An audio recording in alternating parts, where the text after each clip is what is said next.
Bonjour et bienvenue. Alors tout d'abord, excusez-moi pour ma voix, je suis grippée. Je suis en fin de grippe, mais j'ai la voix qui est pas au top. Donc j'espère que vous m'entendez cependant bien.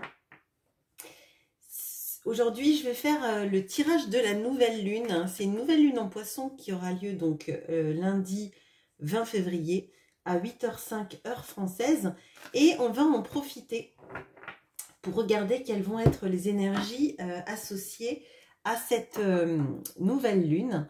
Donc c'est une nouvelle lune en Poisson qui va mettre l'accent sur tout ce qui est de l'inspiration, de la créativité, de tout ce qui est du domaine artistique.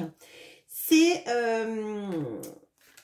une nouvelle lune qui va être davantage sur l'introspection, sur le développement d'idées que sur l'action. Donc, si vous vous sentez ralenti, bloqué, freiné dans ce que vous avez envie d'entreprendre, c'est un signe qu'il faut un petit moment de pause pour vous recentrer sur vos idées, sur effectivement tout ce que vous avez envie de créer. Donc, créer, pas forcément dans la création artistique, hein, mais dans votre vie, créer dans votre vie, sans pour autant s'y lancer à corps perdu tout de suite. C'est un moment de pause pour développer ses idées. D'accord? Allez, on va regarder l'énergie qui nous vient avec cette nouvelle lune.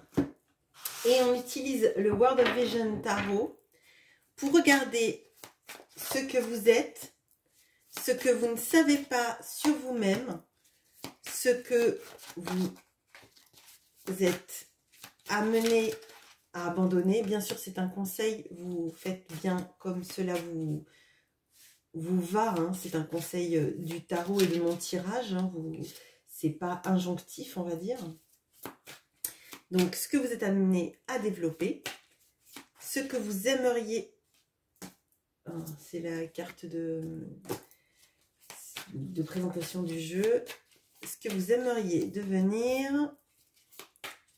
votre quête actuelle et où est-ce qu'elle va vous conduire. Allez,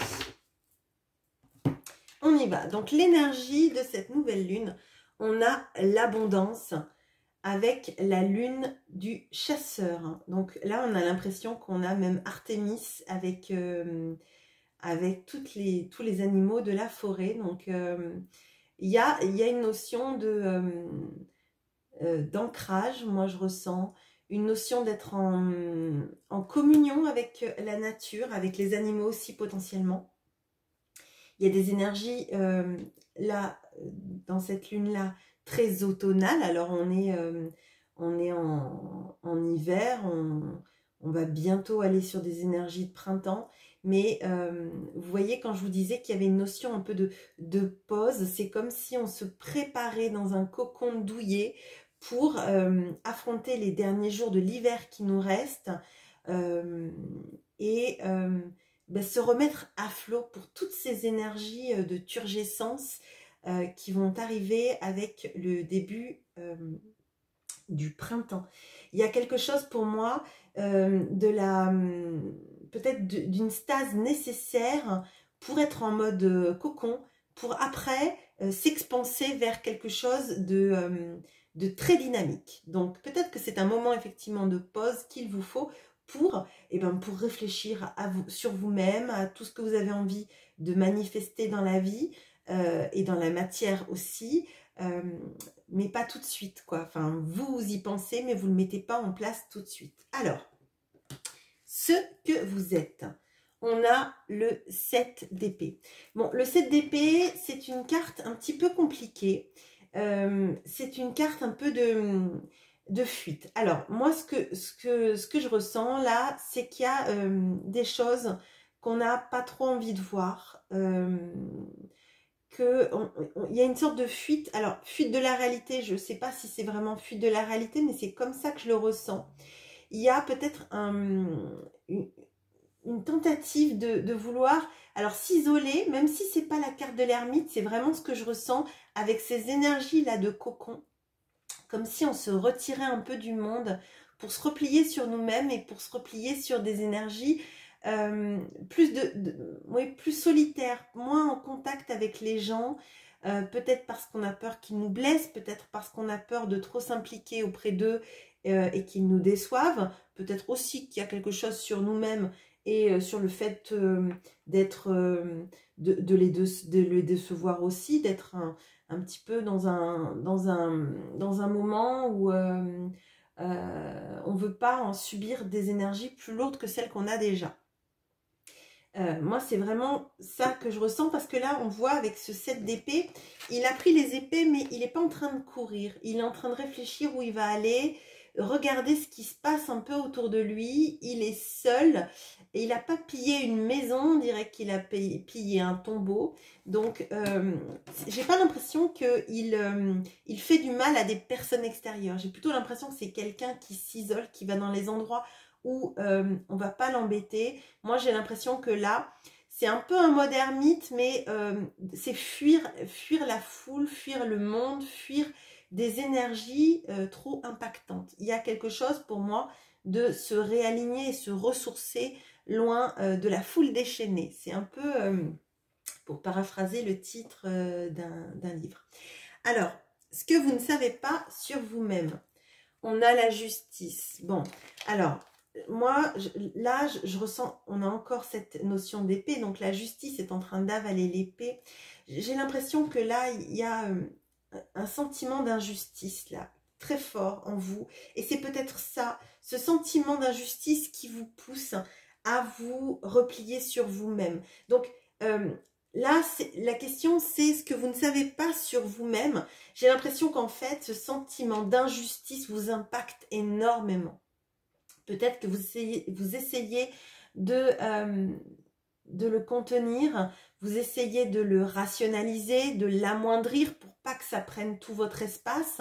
Mais j'ai l'impression qu'en fait, vous vous sentez peut-être incompris, que la situation que vous vivez est injuste et que vous vous repliez sur vous-même et sur vos énergies, potentiellement effectivement loin des gens et loin de leurs énergies impactantes et loin du mal qu'ils pourraient vous faire. Il y a quelque chose sur les autres ne me traitent pas de la manière dont je le mérite, quoi. C'est un peu ça. Et j'ai l'impression que ça vous bouleverse à l'intérieur et que le mental ne vous aide pas là-dedans. Il y a quelque chose sur devoir ravaler un peu tout ce qu'on a envie de dire, de peur d'être rejeté, incompris, d'être traité de manière injuste.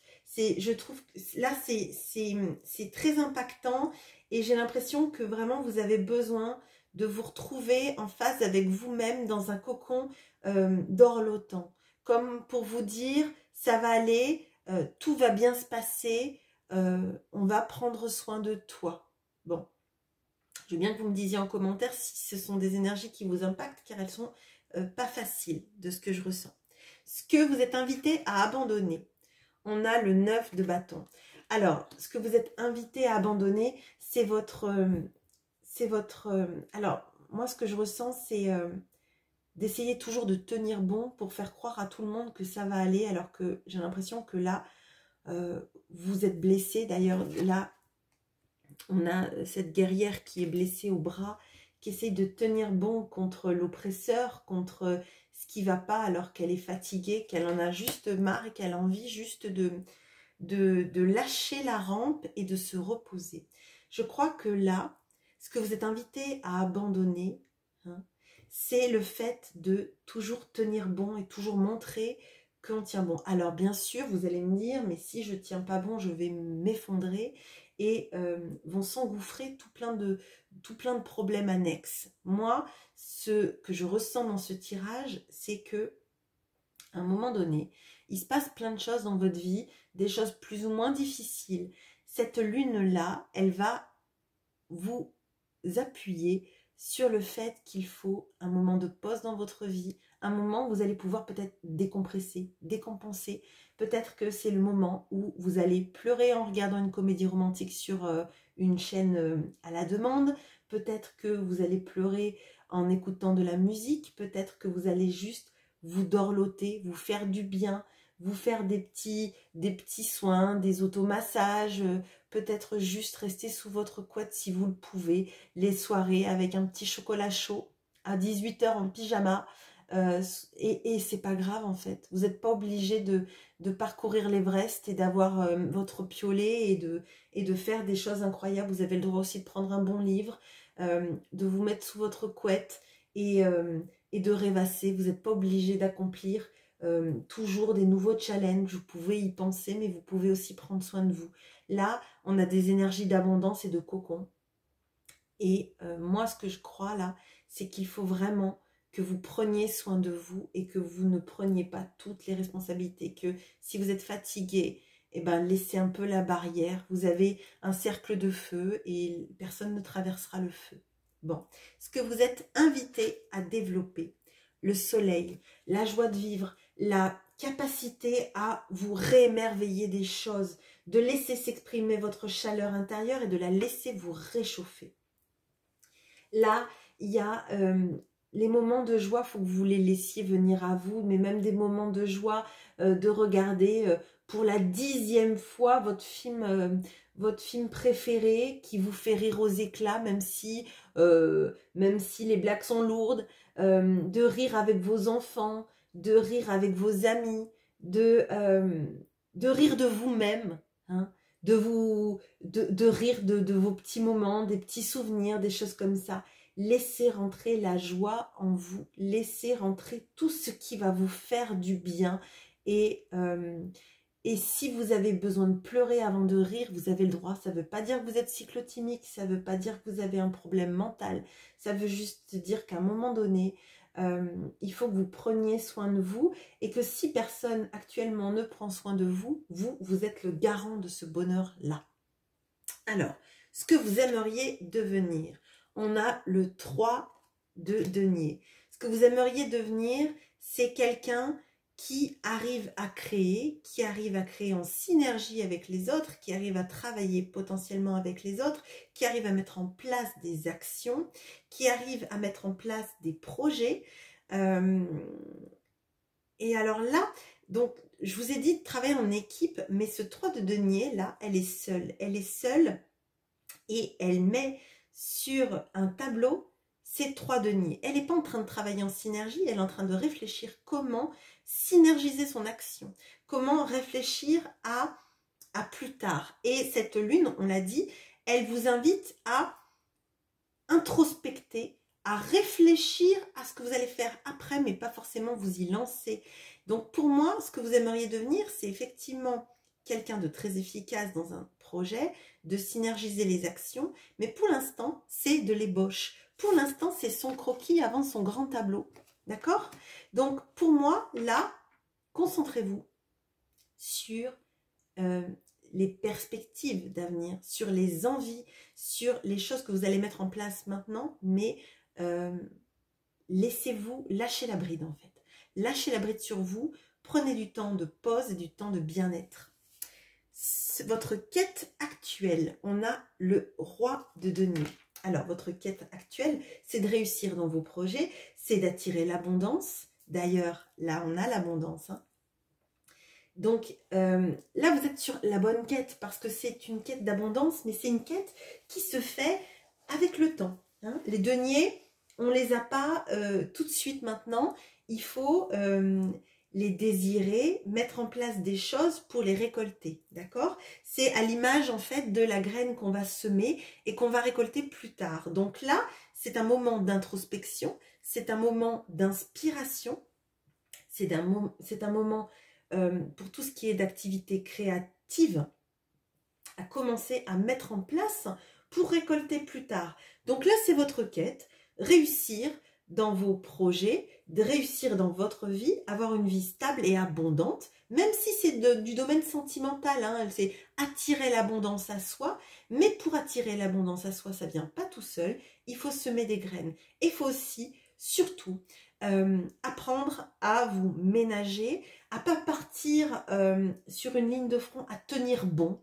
Parfois, il faut lâcher prise pour revenir serein et soigné. Parfois, on a besoin de se coucher, de se mettre pardon, excusez-moi, se mettre à terre pour rebondir.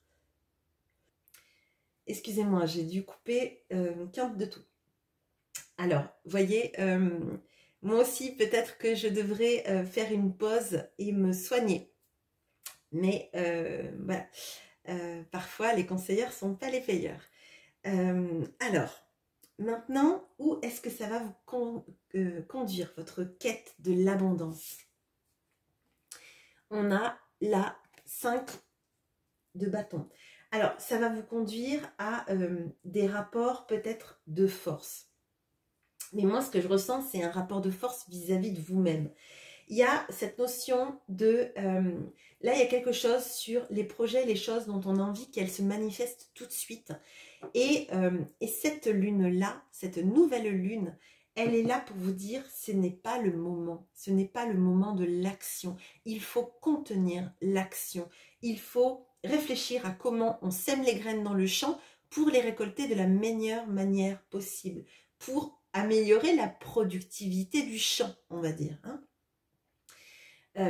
Là, il va falloir que le rapport de force il se fasse avec vous-même, que vous conteniez votre envie, que les actions se passent tout de suite maintenant de la meilleure façon qui soit, et que vous réfléchissiez plutôt à ce que vous manifestez et ce dont vous avez besoin pour que cette abondance arrive dans votre vie.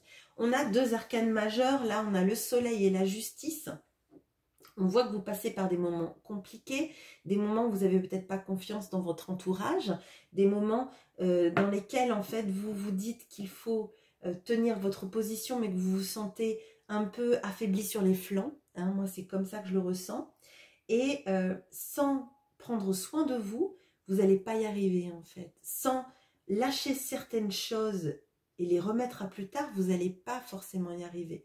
Il faut que vous preniez soin de votre objectif et de le construire en pensée en tout cas, de savoir où vous voulez aller et comment vous voulez y aller. Si c'est dans une relation amoureuse, parfois il y a des moments de pause qui sont nécessaires pour savoir où on a envie d'aller dans la vie avec cette personne, sans cette personne, mais parfois le retour de la personne, il vous dévaste plus que son absence, parce que quand quelqu'un revient, s'il revient d'une façon qui ne vous convient pas, vous allez être déçu, vous allez culpabiliser peut-être, vous allez vous dire bah, tout ça pour ça, j'ai pas bien fait de l'attendre, etc., etc. Dans le silence et dans l'absence, parfois on trouve des moteurs nécessaires à prendre soin de soi parce qu'on y est obligé. C'est ça que je ressens en fait. L'abondance, elle est vous vis-à-vis de vous-même de base et avant tout, avant la présence ou l'absence de l'autre. Et si ce n'est pas l'absence ou la présence de l'autre, c'est dans vos projets. Parfois, quand les choses vont trop vite, on bâcle certains détails qui vont se révéler essentiels à la finalité. Donc, prenez soin de vous, prenez soin de vos énergies, retrouvez la joie, lâchez-vous la grappe tant que vous le pouvez. Pour certains pans, faites-vous du bien, riez, regardez des films, pleurez si vous avez besoin de pleurer, laissez-vous du temps pour réfléchir à qui vous êtes, à tout ce que vous êtes de super, et croyez en vous. Voilà ce que j'ai pour vous, je vous souhaite une bonne journée et moi aussi je vais aller me reposer. À bientôt.